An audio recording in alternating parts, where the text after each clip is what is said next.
ನೋಡಿ, ಈಗ ನನಗೆ ಮೊನ್ನೆ ನಾನು ಪತ್ರಿಕೆಯಲ್ಲಿ ಓದಿದೆ, ಅವರು ನಮ್ಮ ಬಸನಗೌಡ ಪಾಟೀಲ್ ಯತ್ನಾಳ್ ಸಾಹೇಬರು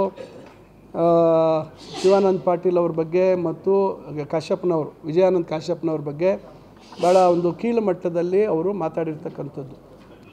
ಇಲ್ಲೇ ಬಂದು ನಿಂತ್ಕೊಳ್ಳಿ ಆ ಥರ ಈ ಥರ ಎಲ್ಲ ಏನಾಗಿದೆ. ಇವತ್ತು ನಮ್ಮ ಬಸನಗೌಡ ಪಾಟೀಲ್ ಯತ್ನಾಳ್ ಸಾಹೇಬರು ನನಗೆ ಭಾಳ ಪರಿಚಿತರು, ನನಗೆ ಭಾಳ ಸ್ನೇಹ ಇದೆ ನಮಗೆ ಅವ್ರ ಜೊತೆಯಲ್ಲಿ. ಆದರೆ ಯಾಕೋ ಅವರು ಭಾಳ ಒಂದು ರೀತಿ ಹೇಳಿಕೆಗಳಲ್ಲಿ ಸ್ವಲ್ಪ ಏನೋ ಮಿತಿ ಜಾಸ್ತಿ ಏನೋ ಓವರ್ ಬೋರ್ಡ್ ಹೋಗ್ತಾ ಇದ್ದಾರೆ ಅಂತ ಅನಿಸುತ್ತೆ ನನಗೆ. ಯಾಕೆಂದರೆ ರಾಜಕಾರಣದಲ್ಲಿ ಇವತ್ತು ಅಧಿಕಾರ ಶಾಶ್ವತ ಅಲ್ಲ.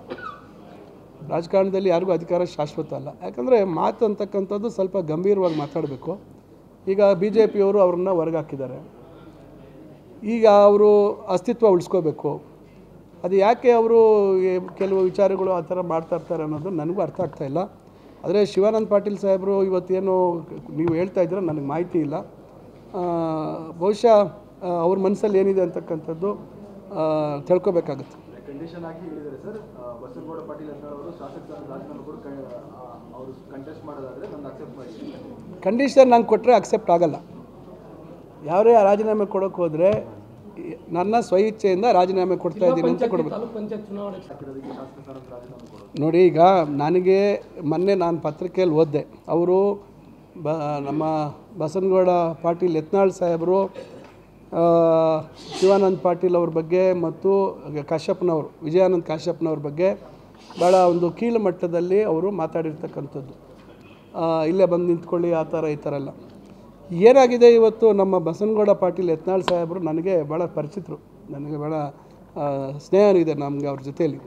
ಆದರೆ ಯಾಕೋ ಅವರು ಭಾಳ ಒಂದು ರೀತಿ ಹೇಳಿಕೆಗಳಲ್ಲಿ ಸ್ವಲ್ಪ ಏನೋ ಮಿತಿ ಜಾಸ್ತಿ ಏನೋ ಓವರ್ ಬೋರ್ಡ್ ಹೋಗ್ತಾ ಇದ್ದಾರೆ ಅಂತ ಅನಿಸುತ್ತೆ ನನಗೆ. ಯಾಕೆಂದರೆ ರಾಜಕಾರಣದಲ್ಲಿ ಇವತ್ತು ಅಧಿಕಾರ ಶಾಶ್ವತ ಅಲ್ಲ. ರಾಜಕಾರಣದಲ್ಲಿ ಯಾರಿಗೂ ಅಧಿಕಾರ ಶಾಶ್ವತ ಅಲ್ಲ. ಯಾಕಂದರೆ ಮಾತು ಅಂತಕ್ಕಂಥದ್ದು ಸ್ವಲ್ಪ ಗಂಭೀರವಾಗಿ ಮಾತಾಡಬೇಕು. ಈಗ BJP ಅವರು ಅವ್ರನ್ನ ಹೊರಗಾಕಿದ್ದಾರೆ. ಈಗ ಅವರು ಅಸ್ತಿತ್ವ ಉಳಿಸ್ಕೋಬೇಕು. ಅದು ಯಾಕೆ ಅವರು ಕೆಲವು ವಿಚಾರಗಳು ಆ ಥರ ಮಾಡ್ತಾ ಇರ್ತಾರೆ ಅನ್ನೋದು ನನಗೂ ಅರ್ಥ ಆಗ್ತಾಯಿಲ್ಲ. ಆದರೆ ಶಿವಾನಂದ ಪಾಟೀಲ್ ಸಾಹೇಬರು ಇವತ್ತೇನು ನೀವು ಹೇಳ್ತಾ ಇದ್ದೀರ ನನಗೆ ಮಾಹಿತಿ ಇಲ್ಲ. ಬಹುಶಃ ಅವ್ರ ಮನಸ್ಸಲ್ಲಿ ಏನಿದೆ ಅಂತಕ್ಕಂಥದ್ದು ತಿಳ್ಕೊಬೇಕಾಗುತ್ತೆ. ಕಂಡೀಷನ್ ಆಗಿ ಹೇಳಿದ್ದಾರೆ ಸರ್, ಬಸನಗೌಡ ಪಾಟೀಲ್ ಅವರು ಶಾಸಕ ರಾಜೀನಾಮೆ ಕೂಡ ಅವರು ಕಂಟೆಸ್ಟ್ ಮಾಡೋದಾದರೆ ನಾನು ಅಕ್ಸೆಪ್ಟ್ ಮಾಡಿ. ಕಂಡೀಷನ್ ನಾನು ಕೊಟ್ಟರೆ ಅಕ್ಸೆಪ್ಟ್ ಆಗಲ್ಲ. ಯಾರೇ ರಾಜೀನಾಮೆ ಕೊಡೋಕ್ಕೆ ಹೋದರೆ ನನ್ನ ಸ್ವಇಚ್ಛೆಯಿಂದ ರಾಜೀನಾಮೆ ಕೊಡ್ತಾ ಇದ್ದೀನಿ ಅಂತ ಕೊಡಬೇಕು.